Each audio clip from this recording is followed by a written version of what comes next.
Grand Rising, my loves. God's light is shining in today, so I can't really avoid it.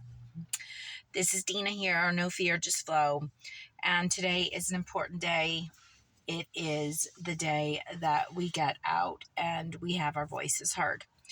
And here's the thing, I didn't think I was going to vote this year because I'm tired of the process. I'm not going to lie. It's exhausting. And I don't even know if I fully have faith in it, because the more technologically advanced we get, for some reason, the harder it is for them to tell us who wins. It used to be that we would know in the night, in the evening, who won. And now we don't even know. We may not know for weeks. I think that happened a few cycles back.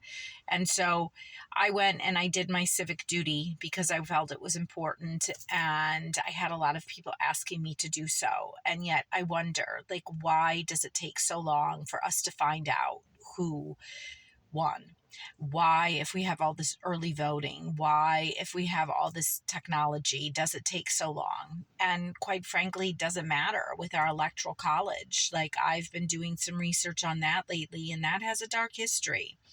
And so here we are today, making a decision that's going to change the rest of our lives. It's going to change the history of our country. And are you prepared for whatever answer comes? Because I know that there's a lot of decisiveness right now. There are a lot of people that are angry with one another, depending on who you vote for. I mean, there are people that have signs in your yard that say, hate won't win, or hate is not the way, or whatever the signs are, but yet they're hateful against that particular person. And so that's the confusing part to me, is do we even understand the hypocrisy of what's going on? No, hate never wins. That's true. I believe that. That's why I come on here and I talk about no fear, just flow, because I do believe that kindness, that happiness, that faith, that those are the things that are going to bring us to the next era. And so I wonder if people understand when they're talking about the fact that hate doesn't win, but yet they're being hateful about the person that they're talking about. Does that win? I don't know.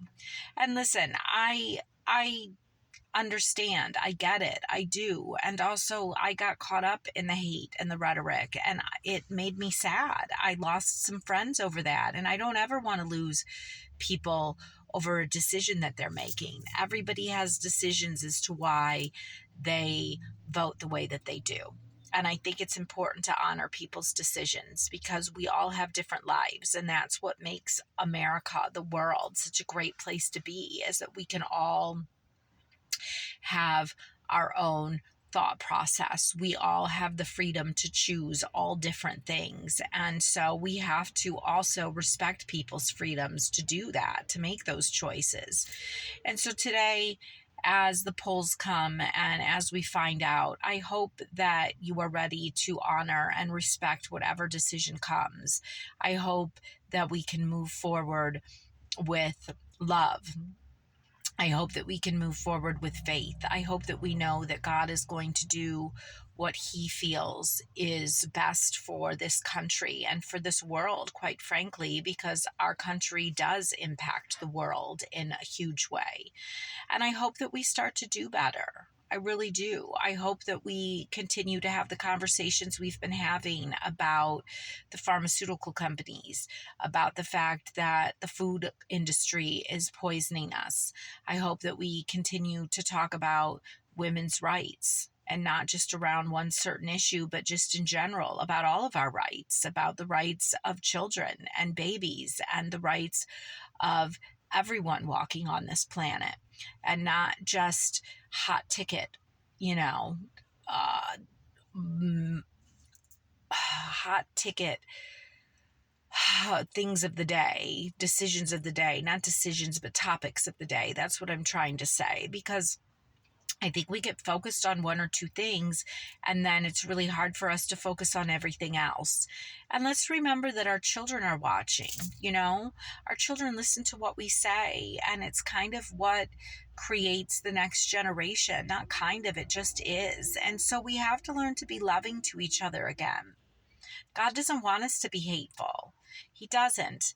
And maybe that's why we have all of this going on. Maybe God is testing us. Maybe God is testing us to see if we can stay loving and kind through divisiveness and through all of the stuff that's going on right now. I mean, darkness is coming to light. That's just the reality of it everywhere, everywhere. It's coming to light in the health industry. I heard recently that the American Heart Association was in trouble because they took a bribe from, I think it was Procter and Gamble, for saying back in the day that margarine and Crisco were healthier than butter.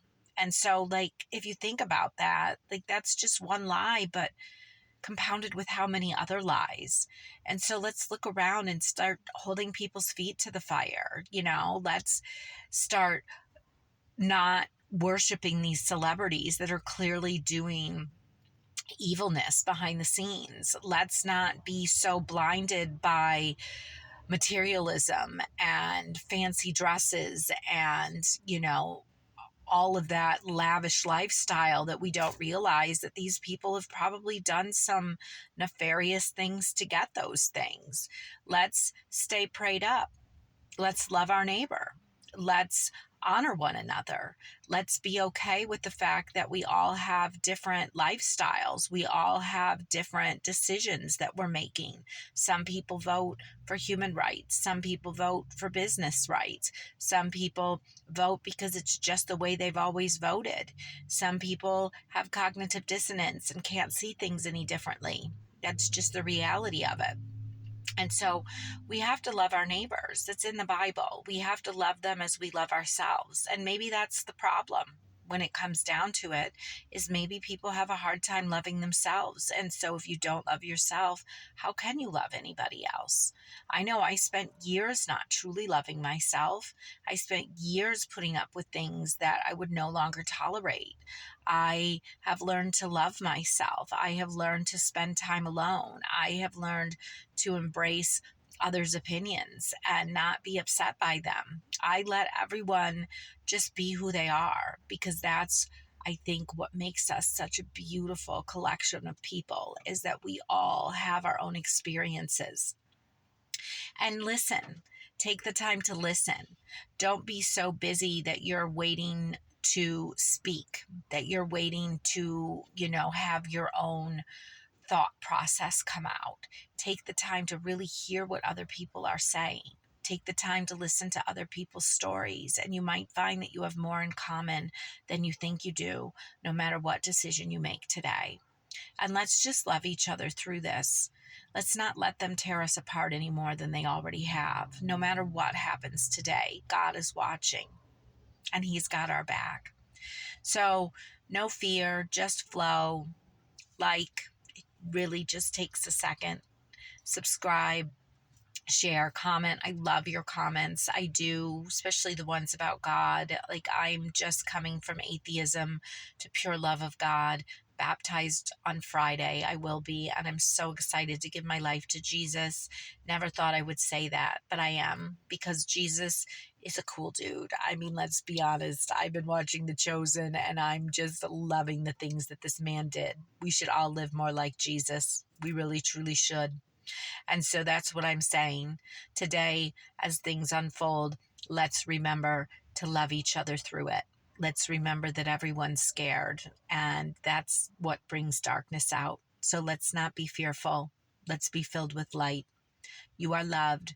You are God's child. You might be His favorite. I know that I am, and that's okay. We all have many children, and we all love them the same, and that's how God feels about us. And just remember, it's all going to be all right. Mwah.